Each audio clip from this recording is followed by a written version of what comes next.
We got a 2-hour maintenance today. Class bugs are getting fixed. A few other things. Children's Week is going live. We're going to talk about that. And your current DPS leader, because it has changed. Omnikin's kicking off the news with the sub today. Thank you so much for that. I appreciate it. Death Knight of our Scourge for 19 months. Here we go. Retribution Paladin resolving an issue today that caused Gleaming Rays to drop off and not be reapplied until specific events occurred, so that's been fixed. Shaman Restoration fixed an issue causing damage from Acid Rain to not generate threat or aggro on enemies, and then Arms Warrior Juggernaut is now a tracked buff on the cooldown manager. Cooldown manager been having issues this week, but hopefully after today's reset, it should be more in line with everything. Oh, watching the news? No, you're watching me talk about something real important here. I'm a man of the people. People know me by that term. How do I hold the energy that I do every day to help the people out? It's GFuel, guys. Right now, I'm drinking Gohan's Blackberry Tea. Fantastic flavors, good stuff, zero sugar, full of energy, a good way to game and to play at your highest level the way I do every day. You can use code Samiccus at checkout to get your favorite GFuel up to 30% off. Try it now. Now, the Nightfall scenario has seen issues as well, but new tracking things going into effect today, so should be a little bit easier to do. Implemented additional tuning to help players that are finding it hard to earn points for their Nightfall Scenario Service Award score. Also added improvements to tracking in the Nightfall Scenario Service Award that should make scoring behavior more consistent. Also implemented additional stability improvements for Nightfall Scenario objectives, assignment, and for completing the Nightfall Scenario. So some improvements there that should make the Nightfall Scenario just a little bit easier to track, a little bit easier to do. It's been a little bit of a shit show lately, but I think after today's maintenance, all the bugs should finally be fixed. Liberation of Undermine Hall of Fame remaining open until May 6th. That's right, people thought it was going to close with today's reset. It is not. Blizzard has extended it a week, so if you still want to get the achievement, your guild is pushing that final mythic kill. You still got at least one more week to be able to get that. Mythic Dungeon International Invitational is now going live. Competition returns on May 2nd. That's right. Now, I get invited to this thing all the time as one of the best blood DKs to ever play the game. But you guys know me. I don't participate in these kinds of competitions as a man of the people. I don't like to show off to the people. I like to remain humble and of the people. That's right. So I keep that title straight, and we keep it straight. Here's the thing. If you want to participate in these things, you could go ahead and do your thing. I don't know, do the sign up, do shit, watch teams push the highest keys. I think you got to qualify already for this, so you might have already been out of luck unless you got an invitation like me. But yeah, the invitational will go ahead and kick off, as I said, on May 2nd. Watch the best of the best, push the highest keys. Sam is a liar. That is a lie. That is a lie right there. Children's Week.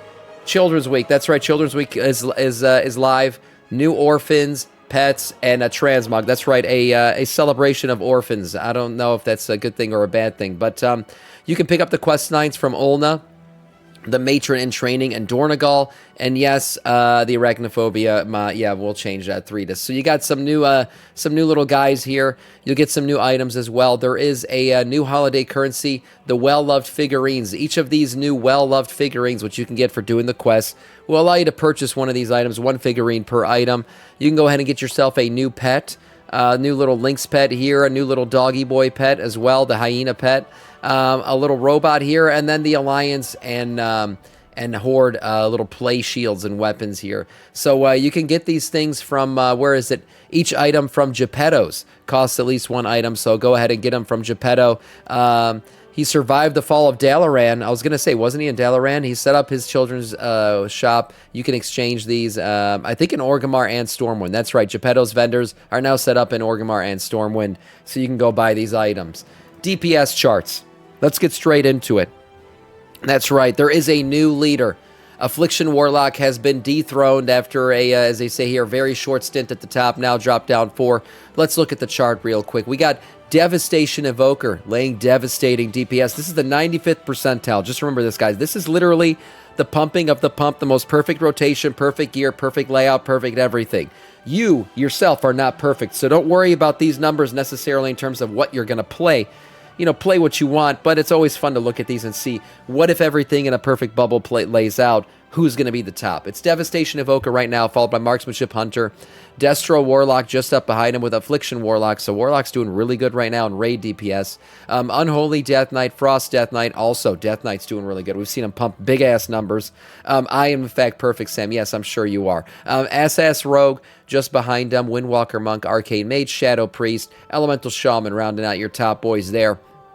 At the very bottom, the unplayable, the unwatchable, the unthinkable, Augmentation Evoker sitting here at the bottom, Feral Druid, Sub-Titty Rogue, Survival Hunter, Ret Paladin. As I've said before, play what you want. We've had plenty of Ret Paladins show up in raid and lead the raid in fucking DPS. So these charts are, again, just everything in a perfect bubble. Take it as you'd like, but there is your top numbers. So overall right now, if we look at a tier list breakdown of kind of raid DPS, utility and everything, what you want to bring to raid. Here's your tier list right now. Up a couple spots, up a tier list rank here. We got Arcane Mage doing really good, Fire Mage as well, Marksmanship Hunter, Arms Warrior, Unholy DK. You got your lustable classes right here. You always want to bring those to raid, of course. A+ tier, Ass Rogue, Beast Mastery Hunter, Frost DK, Demonology Warlock, Devastation Evoker, Survival Hunter, Outlaw Rogue, Survival Hunter up a spot there. And then your A tier here, not bad, Feral Druid, Furry Warriors. Yes, we know what they do. Affliction Warlock, Elemental Shaman, Ret Pally, Havoc Demon Hunter, Windwalker Monk, Balanced Druid, Enhancement Shaman, Destro Warlock. Rounding out the bottom boys here, Shadow Priest, Frost Mage, and Sub-Titty Rogue. And then Augmentation Evoker. If somebody's still playing that out there, invite them out of sympathy. Have some empathy for your fellow players. If somebody's still playing Augmentation Evoker right now, it's because they really love the class. Okay? They clearly really love the class because right now it's utility, it's DPS, it's everything. It's complete shit. Blizzard's literally telling people don't play this class anymore, and they're still playing it. Either they have severe mental issues or something else is going on. Invite them to the raid. Help a brother out. Let the person play the game because nobody else is inviting them to anything. Kind of like Blood DK. No, Blood DK is fantastic, especially when I'm playing them. Everybody knows who I am. That is all in terms of news.